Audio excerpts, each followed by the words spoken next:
Petugas reskrim dari Subdit 1 Kamnek di Treskrimum Polda Sumsel berhasil meringkus seorang pria yang ternyata anggota Brimob Gadungan. Brimob Gadungan tersebut bernama Agus Herianto, 41, yang tercatat sebagai warga Kelurahan Talang Kelapa Kecamatan Alang-Alang Lebar Palembang. Brimob Gadungan ini telah melakukan penipuan bisa meloloskan tes calon anggota polisi. Si Brimob Gadungan ini mengaku berpangkat kompol yang bertugas di KPK Jakarta. Brimob Gadungan Agus ini ditangkap pada Selasa 25 Juni 2024 berdasarkan laporan korbannya. Adrian melapor ke Polda Sumsel dengan kerugian Rp345 juta sebagai syarat untuk meloloskan anaknya tes menjadi anggota Bintara Polisi di tahun 2023 lalu. Korban menyerahkan uang kepada tersangka melalui transfer sebanyak 6 kali dan 1 kali cash dengan total Rp345 juta.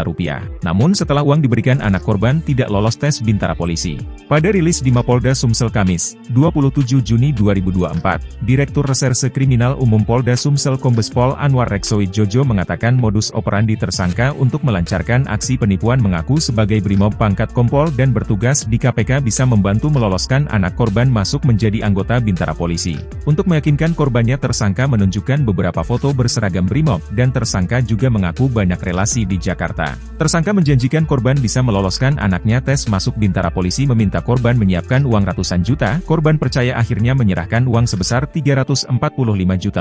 Setelah uang diberikan, anak korban tidak lolos tes Bintara Polisi. Uang Rp345 juta yang diterima tersangka habis dibisniskan illegal drilling di Kabupaten Musi Banyuasin.